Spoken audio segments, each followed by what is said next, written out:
Friends, आज की कहानी है अनमोल रिश्ता भाग 36। पिछले भाग में आपने पढ़ा, राम ने मीना से कहा कि मैं तो सपने में भी अब तुमसे दूर होने की सोच भी नहीं सकता। मीना ने धीरे से राम के सीने को चूम लिया, फिर दोनों आंखें बंद किए एक दूसरे की बाहों में थे। ऊपर आसमान में चमक रहा चांद भी अपनी चांदनी उन दोनों के ऊपर गिराकर खुश हो रहा था। अब आगे दोनों बहुत देर तक एक दूसरे की बाहों में यूं ही पड़े रहे। राम ने धीरे से मीना से पूछा, मीना तुमने मुझे माफ कर दिया ना? मीना, वह तो कब का कर दिया। इस पर राम चौंकते हुए बोला, पर कब? मुझे तो पता भी नहीं चला।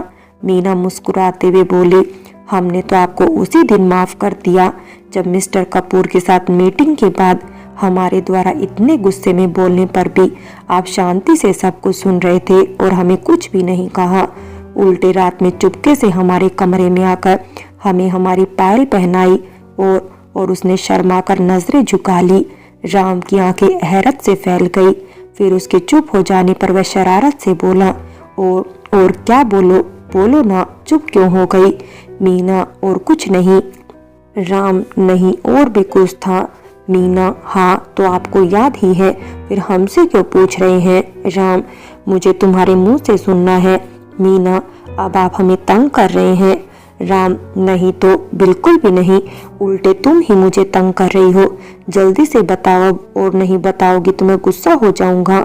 मीना, आप गुस्सा हो जाएंगे तो हम आपको खींचकर थप्पड़ लगाकर आपका होश ठिकाने लगा देंगे। राम, है मीना, तुम अपने पति को मारोगी? मीना, अब हमारे पति देव ने हमें कहा था कि जब वह गुस्सा करे तो हम उन्हें कसकर थप्पड़ लगा सकते हैं। राम, पर मैंने तो बस यूं ही कह दिया था। मीना, पर हमने तो सीरियसली उस बात की गांठ बांध ली और हंसकर वहां से भाग गई। राम ने उसके पीछे दौड़ते हुए कहा, रुको अभी बताता हूँ। थोड़ी देर में राम ने मीना को पकड़ लिया। मीना ने बड़े ही प्यार से उसकी आंखों में देखा तो राम ने उसके माथे पर किस कर लिया। मीना की आंखें बंद हो गई। दोनों के इकरार की खुशी थी या चांदनी रात का नशा। राम की सांसें मीना को अपनी आंखों पर महसूस हुई। उसने राम के शर्ट को और भी कसकर पकड़ लिया। राम ने धीरे से उसके दोनों पलकों को चूम लिया, फिर उसके दोनों गालों को भी।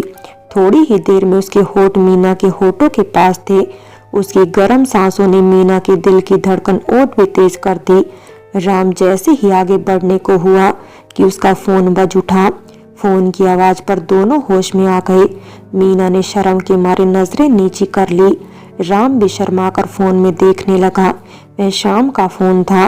राम ने जैसे ही फोन पिक किया, उधर से रिंकी की आवाज आई। वह रो रही थी। Dad dad. राम घबराकर बोला, हेलो मेरी एंजल को क्या हुआ? आप रो क्यों रही हो? रिंकी की आवाज सुनकर मीना ने फोन स्पीकर पर करने के लिए इशारा किया। वह जैसे ही कुछ बोलने को हुई, उधर से आवाज आई, डैड हमारी मम्मा कहीं खो गई है। हमने पूरे घर में खोज लिया है, वह हमें कहीं नहीं मिल रही है। और वह फिर से रोने लगी। यह सुनकर रिंकी ठीक है। राम और मीना दोनों ने चैन की सांस ली।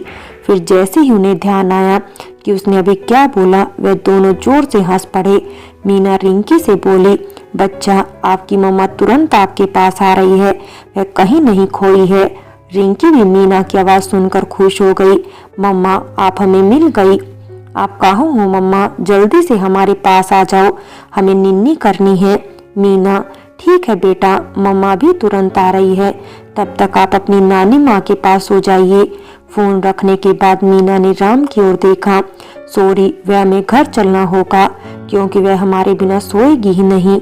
राम, तुम सॉरी मत बोलो, रिंकी जितनी तुम्हारी जिम्मेदारी है उतनी ही मेरी भी। उसे मैं यूं ही एंजल नहीं बोलता, उसी के कारण तो मैं तुमसे मिल पाया हूँ, इसलिए वह हमारी फर्स्ट प्रायोरिटी होगी। थोड़ी देर में दोनों सुशीला जी के घर पहुंच गए। गेट खोलते हुए श्याम बोला, सॉरी भाई, रिंकी बहुत रो रही थी, किसी से चुप भी नहीं हो रही थी, इसीलिए मैंने फोन किया। राम हंसते हुए बोला, इट्स ओके श्याम, इसमें सॉरी बोलने वाली कोई बात नहीं है। मीना, रिंकी कहाँ है अभी? रिंकी ने जब मीना की आवाज सुनी तो वह दौड़कर उसके पास आ गई। मम्मा मम्मा आप कहाँ खो गई थी? तभी उसकी नजर राम पर पड़ी तो वह उसकी गोद में चली गई। डैड, आपने हमारी मम्मा को ढूंढ लिया, आप हमारे प्यारे डैड हो। आज तो रिंकी डैड के पास ही निन्नी करेगी। और उसके गाल पर किस करके उसके कंधे पर अपना सर रख दिया।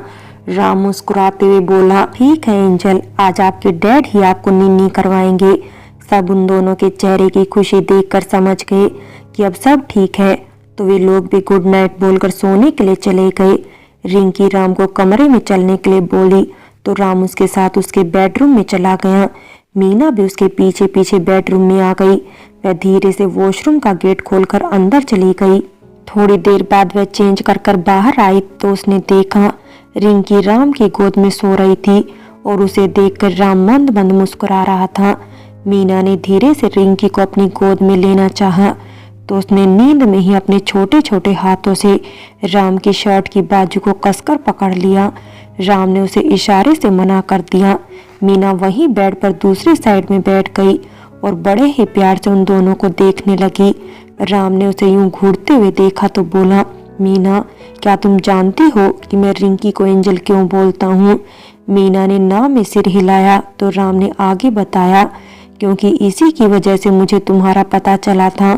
फिर उसे बताया कि किस तरह उसके मोबाइल में उसकी तस्वीर देखकर रिंकी उसे चोर अंकल करते हुए उसे झगड़ रही थी और उसे अपनी नानी के पास लेकर गई थी। मीना यह सब सुनकर मुस्कुराती हुई बोली, और आज भी हम इन्हीं के कारण एक हुए हैं। यह सुनकर राम बोला, मैं कुछ समझा नहीं। मीना, हमने तो आपको बहुत पहले ही माफ कर दिया था, पर डर लगता था कि पता नहीं आप रिंकी को अपनाएंगे कि नहीं, क्योंकि हमें रिंकी में अपना बचपन नजर आता था। अम्मा के गुजर जाने के बाद भी हम भी इतने ही अकेले हो गए थे जितना कि रिंकी अपने मम्मी पापा के एक्सीडेंट के बाद हो गई थी। हमारे पास तो फिर भी बाबा थे, पर रिंकी बिल्कुल अकेली थी। जानते हैं, इस बच्ची ने तो उस एक्सीडेंट में न केवल अपने मम्मी पापा को खोया बल्कि अपनी आवाज भी खो दी थी। और जब पहली बार इसने हमें देखा तो हमें मम्मा मम्मा कहकर हमारे गले लग गई। धीरे धीरे हम भी उनसे जुड़ते चले गए। हम रिंकी को बिना माँ का पलते नहीं देखना चाहते थे, क्योंकि जिस तकलीफ से हम गुजर चुके थे हम नहीं चाहते थे रिंकी भी उसी तकलीफ से गुजरे। इसलिए हमने आपके पास लौटने से खुद को रोक लिया था। पता नहीं आप रिंकी को एक्सेप्ट करेंगे कि नहीं। वैसे माँ बाबा ने पहले ही रिंकी को अपनी पोती मान लिया था, और आज जब आपने सबके सामने हमें वह डॉक्यूमेंट दिए तो हम खुद को रोक नहीं पाए। आपको नहीं पता आपने हमें कितनी बड़ी खुशी दी है आज, वरना हर वक्त हमें यही डर लगता था कि कहीं विशेष जी वापस आकर रिंकी को फिर से लेकर जाने की कोशिश ना करने लगे। राम, मुझे तो जैसे ही रिंकी के बारे में पता चला मैंने तो उसी समय उसे गोद लेने का सोच लिया था। सुशीला आंटी को भी यह पता है, पर तुमने फिर से शादी की बात क्यों की? हमारी तो शादी हो चुकी है ना। मीना मुस्कुराते हुए बोली, वह तो हो चुकी है, पर वह एक अधूरी शादी थी। उसमें ना तो आपको हमारे नाम की हल्दी लगी थी, ना ही हम आपके नाम की हल्दी में रंग पाए थे, ना ही हमारे हाथों पर आपके नाम की मेहंदी रची थी। 7 फेरों के अलावा शादी की बाकी सभी रस्में हमारे साथ आपके नाम का नहीं हुआ था। वह सारी रस्में किसी और के नाम की थी। तभी तो शादी के 5 सालों के बाद भी हमारी शादी आज भी अधूरी ही है। इसलिए हमें फिर से आपके नाम की सभी रस्मों को निभाना है आपके साथ में। कहकर उसने आंखें बंद कर ली। उसकी आंखों की पलकें गीली हो चुकी थी। राम ने धीरे से रिंकी को बेड पर लिटाया और मीना के करीब खिसक कर उसकी पलकों को अपनी उंगलियों से साफ किया। तुम्हारी हर इच्छा पूरी होगी, हमारी अधूरी शादी फिर से दोबारा होगी, और इस बार ये शादी अधूरी न रहकर मुकम्मल होगी। और उसके सर को अपने कंधे से लगा लिया। थोड़ी देर बाद मीना खुद को रिलैक्स करते हुए राम से बोली, रात बहुत हो गई है, अब आप भी जाकर सो जाइए, सुबह ऑफिस भी जाना है। राम मुस्कुराते हुए बोला, हाँ तो ठीक है, सो जाओ, मैं भी सो रहा हूँ, और वहीं बेड पर लेट गया। मीना, नहीं, बिल्कुल भी नहीं, चुपचाप अपने फ्लैट पर जाइए। राम, अरे सब सो गए होंगे, अभी मैं जाऊंगा तो सब डिस्टर्ब हो जाएंगे। मीना इस पर मुंह फुलाते हुए बोली, ठीक है तो सोइए, हम शिल्पी के पास चले जाते हैं। राम, पर क्यों जाना है, यही सो जाओ ना, बहुत जगह है। अगर रिंकी रात में जागकर फिर से मम्मा को खोजने लगी तो मैं क्या करूँगा? मीना बोली, नहीं ढूंढेगी, देखा नहीं आपने आपको देखकर किस तरह से आपके पास निन्नी करने के लिए चली गई। हमारे आने के बाद आज पहली बार ऐसा हुआ है कि वह हमारे जगह किसी और की गोद में सोई है। आपने हमसे हमारी बेटी भी छीन ली और मुंह फुला लिया। तो राम हंसते हुए उसका गाल खींचने लगा। अरे मेरी प्यारी सी गोलू मोलू डोल को हमसे जलन हो रही है। मीना अपने गाल पर उसका हाथ हटाते हुए बोली, आपकी यही आदत हमें अच्छी नहीं लगती, जब देखो हमारे गाल खींचते रहते हो। हम फिर से बाबा से आपकी शिकायत कर देंगे। मीना ने एक बार फिर से अपने बचपन की तरह उसी अंदाज में उसे बाबा की धमकी दी तो राम हंस पड़ा। बाबा की चमची। तो मीना उसे जीभ दिखाते हुए बाहर चली गई और शिल्पी के पास जाकर सो गई। आज उस घर के हर सदस्य की आंखों में चैन और सुकून की नींद थी। सबसे ज्यादा सुकून शाम की आंखों में था। अब तक वह खुद को ही मीना और राम के अलग होने की वजह मानता था और जब उन दोनों के बीच सब कुछ ठीक हो गया तो वह बहुत खुश था।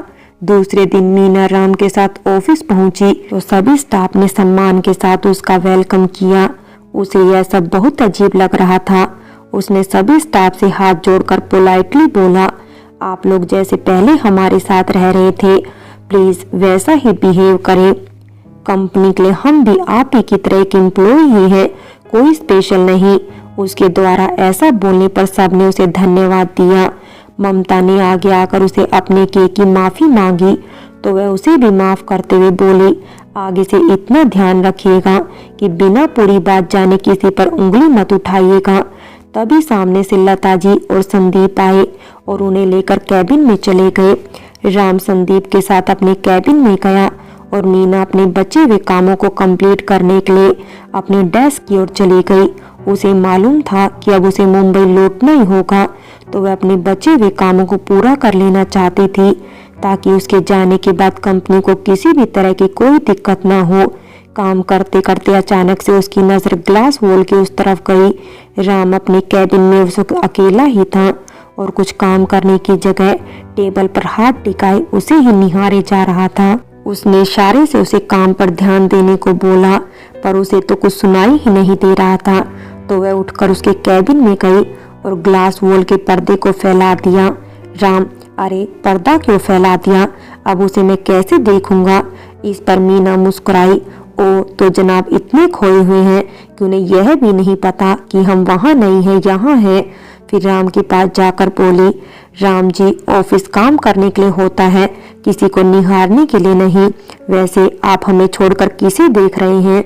राम उसी तरह खोए हुए जवाब दिया, अरे मैं तो बस अपनी बीवी को ही देख रहा हूँ, किसी दूसरे को थोड़ी ना देख रहा हूँ। इस पर मीना मुस्कुराते हुए उसके कान में बोली, पर हम तो यहाँ हैं, फिर यह कौन दूसरी बीवी आ गई आपकी? अपने कान के पास मीना की आवाज सुनकर राम अचानक से होश में आया। अरे तुम तो अभी वहाँ अपने डेस्क पर थी, फिर यहाँ कैसे आ गई? मीना उसे आंखें दिखाते हुए बोली, हम तो बहुत देर से यहाँ हैं, पर आप तो किसी और को देखने में व्यस्त थे, इसलिए आपको हम नजर ही नहीं आए। जाइए, हम आपसे बात नहीं करते। राम इस पर हड़बड़ाकर बोला, नहीं नहीं, फिर से नहीं, गॉड प्रॉमिस मीना, मैं तुम्हें ही देख रहा था, मैं भला किसी और को क्यों देखूंगा? वैसे भी मेरी मीना से ज्यादा खूबसूरत यहाँ कोई नहीं है। उसकी ओर प्यार से देखते हुए बोला, पर मीना तो उसके मजे लेने के मूड में थी। मतलब अगर कोई हमसे ज्यादा खूबसूरत मिलेगी तो आप उसे देखेंगे? राम, अरे नहीं तो बिल्कुल भी नहीं, मैं भला किसी और को क्यों देखूंगा? मीना अपनी मुस्कुराहट दबाकर बोली, झूठ मत बोलिए, अभी आपने कहा था कि यहाँ हमसे ज्यादा सुंदर कोई नहीं है। इसका यही मतलब हुआ ना कि आपने सभी फीमेल एम्प्लॉय को गौर से देखा है। जाइए, अब हम आपसे नाराज हैं, बात भी नहीं करेंगे। इस पर राम अपना सर खुजाते हुए बोला, क्या यार मीना, क्यों मेरी जान ले रही हो? तुम तो अच्छी तरह से जानती हो ना, मैं किसी और लड़की को कभी देखता ही नहीं हूँ। उसके बोलने के अंदाज पर मीना खिलखिलाकर हंस दी। क्या राम जी, आप भी ना, हम तो सिर्फ मजाक कर रहे थे, आपने तो उसे सीरियस ले लिया और उसे चिढ़ाते हुए वहां से जाने लगी। तो राम को समझ आ गया इतनी देर से मीना उसकी चुटकी ले रही थी। वह दौड़कर गेट पर आ गया और गेट को लॉक करते हुए बोला, ओ तब तुम अब तक मुझे परेशान कर रही थी। मीना उसे अपने इतने करीब देखकर शर्माकर इधर उधर देखने लगी। राम जी देखे, यह ऑफिस है, घर नहीं, हमें जाने दीजिए। राम, अब तो बिल्कुल भी नहीं, तुम मुझे इस तरह परेशान करके भाग सकती हो।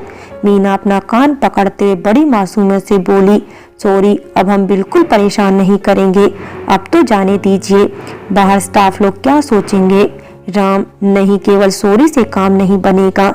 फिर शरारत से अपने होठों की ओर इशारा करते हुए बोला, कल भी अधूरा रह गया था, पहले उसे पूरा करो, फिर अभी जो मुझे परेशान किया है उसकी भी पेनल्टी दो।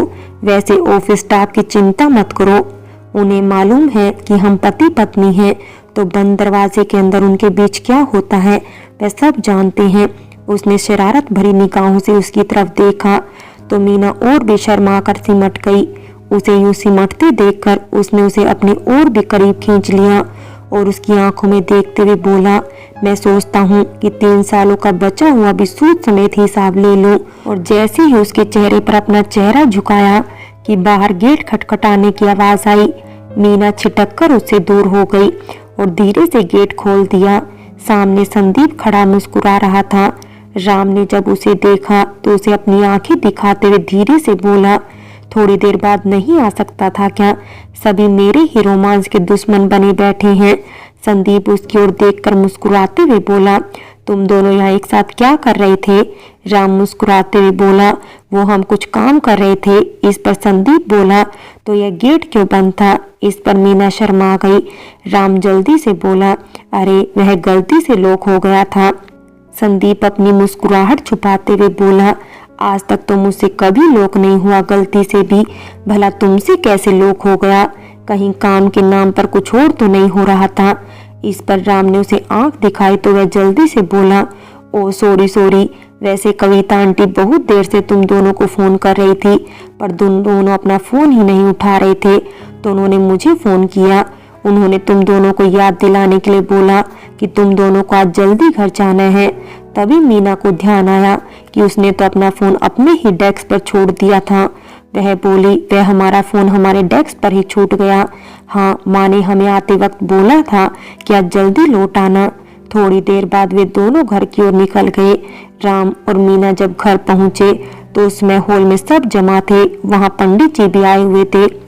शाम ने जब राम को देखा तो उसके पास जाकर बोला, भाई वह मोम जल्दी से शादी करवाना चाहती है, इसलिए पंडित जी को शादी की तारीख निकालने के लिए बुलवाया है।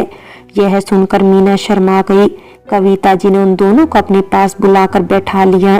पंडित जी थोड़ी देर बाद बोले, अगर आप लोगों को दिक्कत ना हो तो सगाई का एक बहुत ही अच्छा शुभ मुहूर्त है और उसके 1 सप्ताह के बाद शादी का मुहूर्त है, जो कि बहुत ही अति उत्तम है। कहा जाता है इस मुहूर्त में होने वाली शादियां 7 जन्मों के लिए मजबूत हो जाती हैं। यह सुनकर कविता जी बोली, हम इसी मुहूर्त पर सगाई और शादी करेंगे। इस पर सुशीला जी बोली, पर कविता जी इतनी जल्दी सब कुछ कैसे होगा? कविता जी, सुशीला जी, आप किसी भी बात की चिंता मत करो, सब कुछ हो जाएगा। सुशीला जी बोली, बहन जी, मीना को हमने पूरे मन से अपनी बेटी माना है, तो इस शादी में लड़की वालों की सारी रस्में हम ही निभाना चाहते हैं और हम चाहते हैं कि सगाई की रस्म यहीं से हो। कविता जी, कोई बात नहीं सुशीला जी, हम सगाई यहीं से कर लेंगे और शादी हम लोग मुंबई से करेंगे। इस पर राम बोला, नहीं मोम, हम लोग शादी लखनऊ से करेंगे, आप चिंता मत कीजिए, मैं वहाँ सारा अरेंजमेंट करवा देता हूँ। सगाई के दूसरे दिन ही हम लोग यहाँ से मुंबई के लिए निकल जाएंगे और वहाँ के सारे इंतजाम देखकर हम लोग लखनऊ के लिए निकल जाएंगे। शाम और मीना यह सुनकर बहुत खुश हो गए। मीना ने राम को इशारे से इसके लिए थैंक यू बोला तो वह मुस्कुरा दिया, पर सुशीला जी अभी भी चिंतित थी कि पता नहीं इतनी जल्दी सब कैसे संभव होगा। तभी संदीप और लता जी वहां आ गए। संदीप बोला, आंटी जी, आप लोग बिल्कुल भी चिंता मत करें, परसों के एंगेजमेंट की सारी तैयारी हम करवा देंगे, आप लोग बस निश्चिंत होकर इन पलों को एंजॉय कीजिए। राम इस पर काफी खुश हो गया और आकर उसके गले लग गया। Thank you Sandeep. संदीप यह सुनकर नाराज होते हुए बोला, दोस्ती में कब से सॉरी और थैंक यू होने लगा। अच्छा यह बताओ विजय को किसी ने इन्फॉर्म किया कि नहीं? इस पर श्याम बोला, संदीप भाई, विजय भाई कल शाम तक आ जाएंगे। सब आपस में बात कर रहे थे तो मीना ने राम को इशारे से साइड में बुलाया। राम मुस्कुराते हुए बोला, बोलो, इतनी परेशान क्यों दिख रही हो? मीना, नहीं तो हम बिल्कुल भी परेशान नहीं हैं। राम उसकी ओर प्यार से देखते हुए बोला, यह झूठ किसी और के पास बोल देना, पहले यह बताओ कि बात क्या है? मीना, वह हम चाहते हैं कि एक बार शिल्पी के फैमिली वालों से भी बात कर लेते हैं। हम जानते हैं कि शिल्पी इसके लिए बिल्कुल भी तैयार नहीं होगी, पर हमारा तो फर्ज बनता है ना। राम, बोल तो तुम सही रही हो। वैसे अगर हम शिल्पी से पूछेंगे तो वह मना ही कर देगी, तो मैं ऐसा करता हूँ कि मैं उन लोगों से बात कर लेता हूँ। थोड़ी देर बाद मीना ने उसे शिल्पी के ताऊजी का नंबर दिया। राम ने नंबर डायल किया। थोड़ी देर बात करने पर ही उसे पता चल गया कि उन लोगों को शिल्पी से कोई मतलब नहीं है। उसने भी उदास होकर फोन रख दिया। जब मीना ने पूछा तो वह बोला, दुनिया में कैसे कैसे अजीब लोग रहते हैं, अपनों को ही अपनों से कोई मतलब नहीं है। उन लोगों ने साफ तौर पर कह दिया है कि इस घर में शिल्पी नाम की कोई लड़की नहीं रहती है। मीना उदास होते हुए बोली, कोई बात नहीं, हम लोग मिलकर शिल्पी को इतना प्यार देंगे कि उसे कभी भी अपने परिवार की कमी महसूस नहीं होगी। आज से हम ही लोग शिल्पी का परिवार हैं। राम ने भी हाँ में सिर हिलाया। एंगेजमेंट वाले दिन पूरे घर में एंगेजमेंट की चहल पहल थी। लड़की वालों की तरफ से जो भी थे वे सुशीला जी के यहाँ रुके हुए थे। लड़के वाले राम के फ्लैट पर। संदीप कभी लड़के वाले का तो कभी लड़की वालों की तरफ से आ जाता। सब उसका मजाक उड़ाने लगे। बाद में पता चला कि लड़की वालों की तरफ से कोई ऐसा था जिसने उसके दिल की धड़कन बढ़ा दी थी। जी हाँ, और वह थी आंचल। मीना और शिल्पी दोनों तैयार हो रही थी और आंचल ने रिंकी की सारी जिम्मेदारी ले ली थी। वह रिंकी को तैयार करने के लिए उसके पीछे पीछे दौड़ रही थी, पर वह थी कि बस अपनी मम्मा से ही कपड़े पहनना चाहती थी। आंचल ने बड़ी मुश्किल से उसे तैयार किया और उसे मीना के पास ले गई। मीना ने बड़े प्यार से उसके गालों पर किस्सी दी। थोड़ी देर बाद सब पार्टी हॉल में पहुंचे। सामने स्टेज पर राम और श्याम बेसब्री से मीना और शिल्पी का इंतजार कर रहे थे। दोनों ने ही सूट पहन रखा था जिसमें वे बहुत ही हैंडसम नजर आ रहे थे। तभी सामने से मीना और शिल्पी आ गई। साथ ही उन दोनों के बीच में रिंकी थी, जहां एक और लाइट पीच कलर के गाउन में वे दोनों खूबसूरत परियां लग रही थी। वहीं बीच में पर्पल कलर के गाउन में रिंकी लिटिल प्रिंसेस लग रही थी। राम ने आगे बढ़कर रिंकी को अपनी गोद में उठा लिया और प्यार से उसके माथे को चूम लिया। आंचल ने सामने आकर रिंकी को राम की गोद से ले लिया तो राम और श्याम ने हाथ बढ़ाकर मीना और शिल्पी को स्टेज पर ले आए। सुशीला जी ने आगे आकर राम और श्याम का टीका किया और उन्हें शगुन दिया। कविता जी ने भी अपनी दोनों बहुओं का टीका कर उन्हें शगुन दिया। फिर उन्हें एक दूसरे को अंगूठी पहनाने के लिए बोला गया। जैसे ही उन लोगों ने एक दूसरे को अंगूठी पहनाई, ऊपर से ढेर सारी गुलाब की पंखुड़ियों की बारिश होने लगी। सभी दोनों जोड़ों को आशीर्वाद देने में व्यस्त थे। आंचल रिंकी के साथ खेल रही थी तो संदीप ने मौका पाकर उसके पास आकर उससे धीरे से पूछा, लगता है आपको बच्चे बहुत पसंद हैं। आंचल उसकी तरफ देखकर मुस्कुराते हुए बोली, अगर बच्चा रिंकी जैसा हो तो कोई भी खुद को उसे प्यार करने से नहीं रोक पाएगा। तभी रिंकी बोल पड़ी, फ्रेंड, आप भी शादी कर रहे हो क्या? क्या आंचल मासी आपकी दुल्हन है? इस पर आंचल शर्मा गई। संदीप तो खांसने लगा। आंचल इधर उधर देखते हुए उठकर वहां से चली गई। तभी विजय, जो कि बहुत देर से उन दोनों को गौर से देख रहा था, पास आकर बोला, संदीप, तुमसे यह उम्मीद नहीं थी। तुमसे फास्ट तो वह बच्ची रिंकी निकली जिसने डायरेक्ट तुम दोनों की शादी की बात कर दी। संदीप चिढ़कर उस पर झपटा, मेरा मजाक उड़ा रहे हो और खुद भी तो अभी तक बैचलर ही हो। इस पर विजय उससे बचते हुए बोला, अरे अभी बैचलर हूँ तो क्या हुआ, अगले महीने तो मेरी भी शादी होने वाली है, पर तू तो अभी तक एक लड़की भी नहीं पटा पाया। इस तरह हंसी खुशी एंगेजमेंट की रस्म पूरी हुई। सब शादी के फंक्शन के लिए लखनऊ के लिए निकल गए। लखनऊ पहुंचकर जब सब मीना के घर के सामने रुके तो मीना की आंखें झलक आई। कविता जी आगे बढ़कर उसे संभालते हुए बोली, तुम्हारे चले जाने के बाद से राम हर महीने यहाँ आता था। उसने इस घर को खरीद लिया है और इसे मरम्मत कराकर इसकी देखभाल करने के लिए एक केयर टेकर अपॉइंट कर दिया था। शाम ने आगे बढ़कर मीना का हाथ पकड़ा और वे दोनों भाई बहन आज एक बार फिर से अपने माँ बाबा के आंगन में थे। अंदर से घर का आंगन बिल्कुल वैसा ही था, बस राम ने ऊपर सभी के लिए कमरे बढ़वा दिए थे। मीना ने एक एक चीज को प्यार से छूते हुए सामने वाली दीवार पर देखा। वहां उसकी अम्मा बाबा की एक बड़ी सी तस्वीर थी। उसकी आंखें भर गई। शाम की भी आंखें छलछला गई। उसके सामने उसके जन्मदाताओं की तस्वीर पर हाथ चढ़ा हुआ था। उन दोनों के जीते जी तो वह ये जान भी नहीं पाया था कि वही दोनों उसके जन्मदाता हैं। दोनों भाई बहन खुद को रोक नहीं पाए और बिलख बिलख कर रोने लगे। राम ने आगे बढ़कर दोनों को गले लगा लिया। कविता जी और सुनील जी भी आगे बढ़कर उन दोनों को चुप कराने लगे। शिल्पी रिंकी को लेकर बाहर गार्डन में चली गई। थोड़ी देर बाद सब अलग अलग कमरों में एडजस्ट हो गए। मीना और शाम अभी भी घर के सभी कोनों में जाकर अपने बचपन की यादें ताजा कर रहे थे। फिर रात हो जाने पर सब सोने चले गए।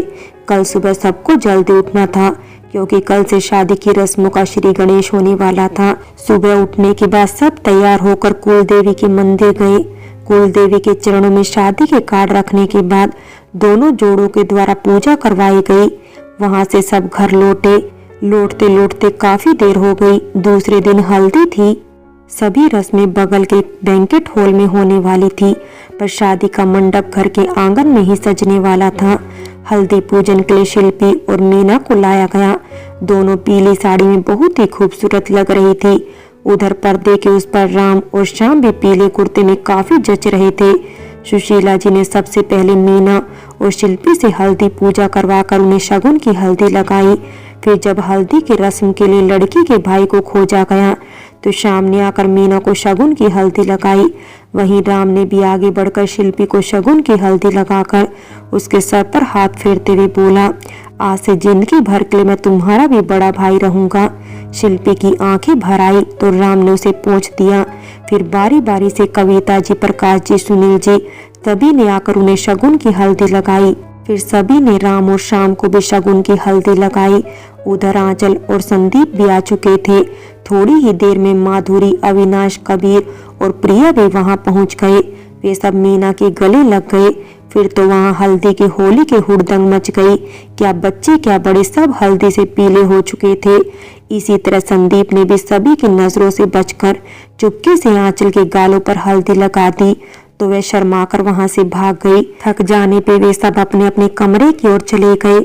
नहाकर फ्रेश होने के बाद सबको खाना खाने के लिए वापस वही हॉल में जमा होना था और फिर आगे के प्रोग्राम को भी डिस्कस करना था, क्योंकि समय कम होने के कारण दूसरे दिन ही मेहंदी और रात में संगीत का फंक्शन रखा गया था और उसके दूसरे दिन शादी थी। मीना जैसे ही अपने कमरे में आई वहां राम पहले से ही मौजूद था। वह चौंक कर बोली, आप शायद गलत कमरे में आ गई हैं। यह हमारा कमरा है। राम, मुझे मालूम है, मैं तो यहाँ बस हल्दी की रस्म पूरा करने के लिए आया हूँ। मीना अचकचाकर बोली, पर वह तो नीचे हो गई थी। अब कौन सी हल्दी बाकी है। राम, कहाँ पूरी हुई है। अभी तक न ही मैंने तुम्हें हल्दी लगाई है, न ही तुमने मुझे हल्दी लगाई है। और जब तक हम दोनों एक दूसरे को हल्दी नहीं लगाते, हमारी हल्दी कैसे समाप्त होगी। मीना यह सुनकर शर्मा गई। राम ने आगे बढ़कर धीरे से उसके दोनों गालों, फिर दोनों बाजुओं और जैसे ही उसकी कमर पर हल्दी लगाई, मीना सिमट कर उसके सीने से जा लगी। फिर राम ने धीरे से उसके हाथों से अपने गालों पर हल्दी लगवाई। लो, अब पूरी हुई हमारी हल्दी। दूसरे दिन मेहंदी के लिए दोनों लड़कियां लाइट ग्रीन कलर की अनारकली सूट में थी। वहीं दोनों लड़के भी उसी से मैच करते हुए कपड़ों में दूसरी तरफ थे। राम जहां खुशी खुशी अपने हाथों पर शगुन की मेहंदी लगवा रहा था, वहीं श्याम अपने नखरे दिखाए जा रहा था। मॉम, यह तो लड़कियां लगाती हैं, मैं क्यों लगाऊं। और बच्चों की तरह नखरे कर रहा था। इस पर रिंकी हंस पड़ी।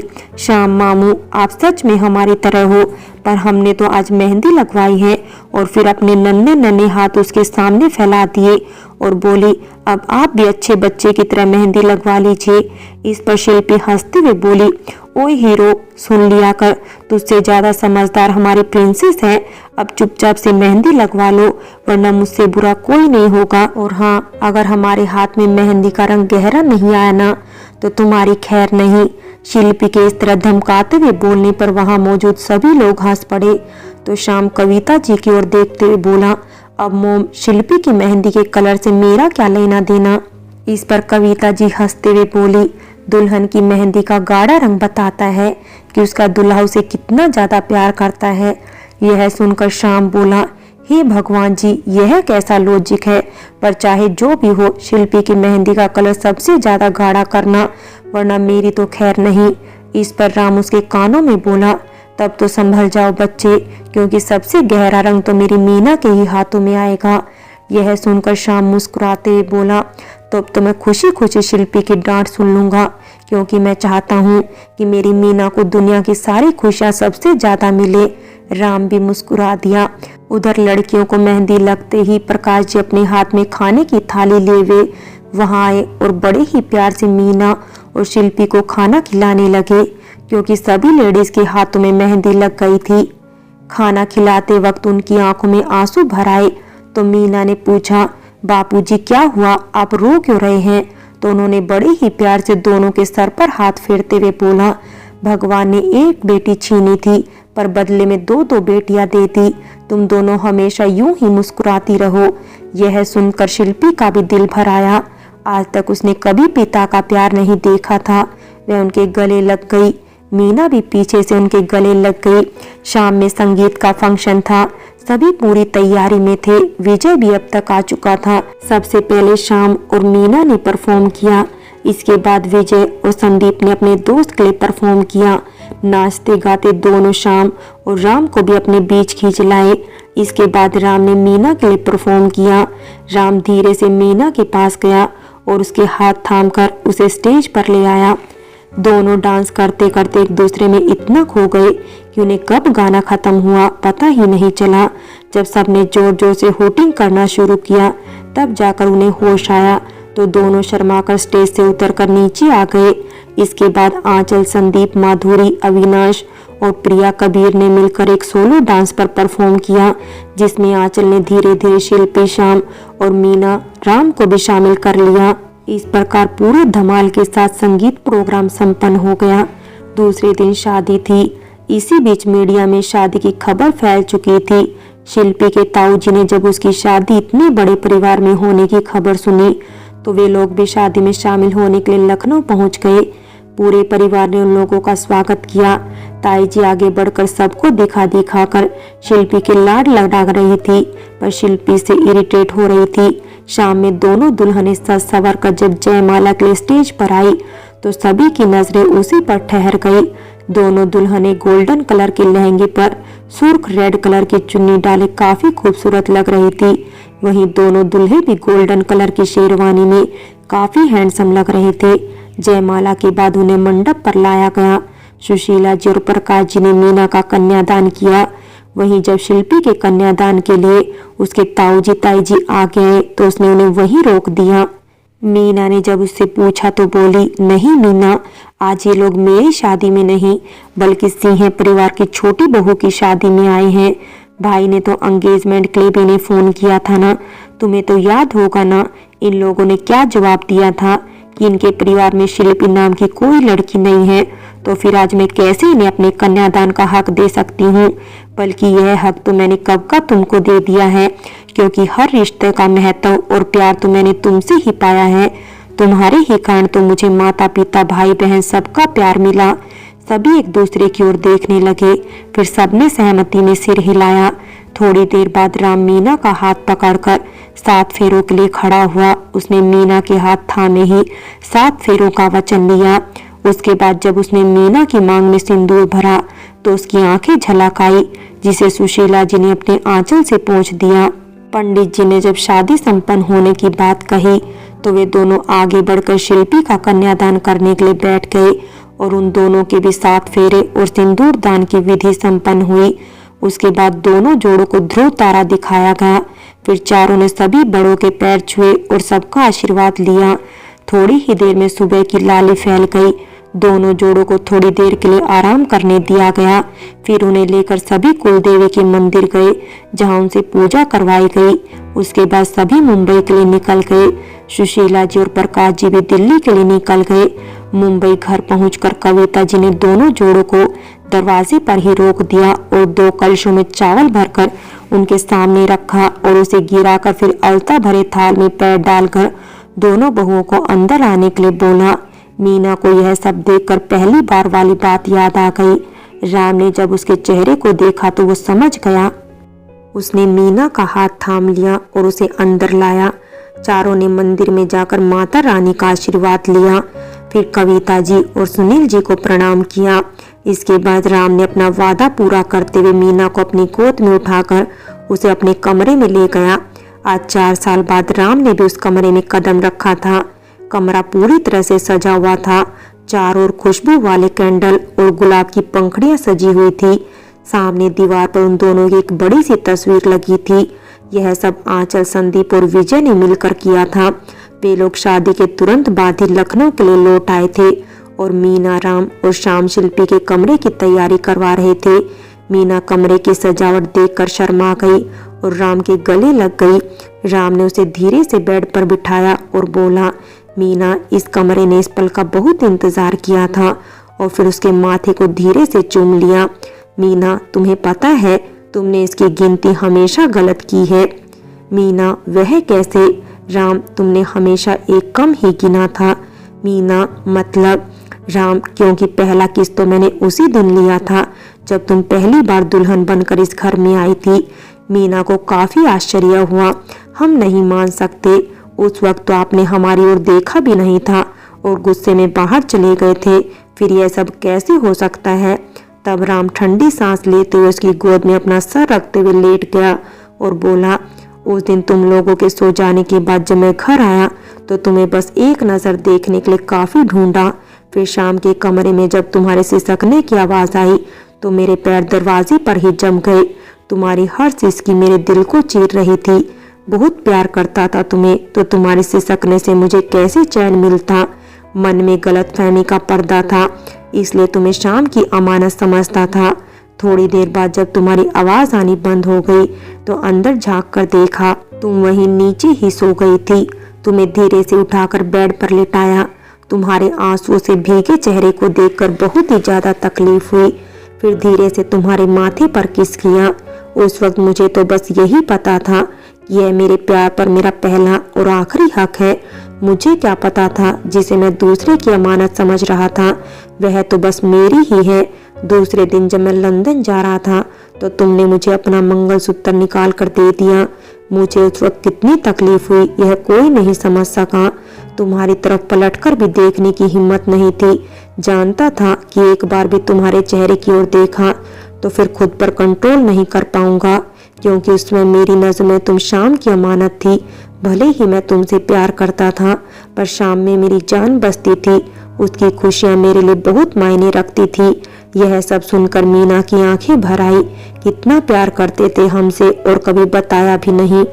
काश कि वह सब गलतफहमी हमारे बीच पैदा ही नहीं हुई होती तो आज हमारे बीच इतनी दूरियां भी नहीं आई होती। राम ने उसके आंसू पोंछते हुए बोला, पुरानी बातों को भूल जाओ। आज से हम दोनों की जिंदगी का नया सफर शुरू होने वाला है, जिसमें हम दोनों हमेशा एक दूसरे के साथ रहेंगे, कभी भी एक दूसरे से अलग नहीं होंगे। दोनों की आंखों में खुशी के आंसू थे। आज दोनों का एक दूसरे के लिए प्यार मुकम्मल हो गया। थोड़ी देर में 2 शरीर एक जान बन गए और 5 सालों से जो शादी अधूरी थी वह आज मुकम्मल हो गई। 1 साल बाद उनके प्यार की निशानी के रूप में पारस उनकी गोद में था। रिंकी अपने लिटिल ब्रदर के साथ काफी खुश थी और अगले ही साल वह सब वापस से हॉस्पिटल के मैटरनिटी वार्ड के बाहर बेसब्री से चहलकदमी कर रहे थे। पर इस बार राम की जगह श्याम परेशान था, क्योंकि शिल्पी जुड़वा बच्चों की मां बनने वाली थी। इसी बीच संदीप और आंचल की भी शादी हो गई। फ्रेंड्स, अनमोल रिश्ता कहानी यही समाप्त होती है।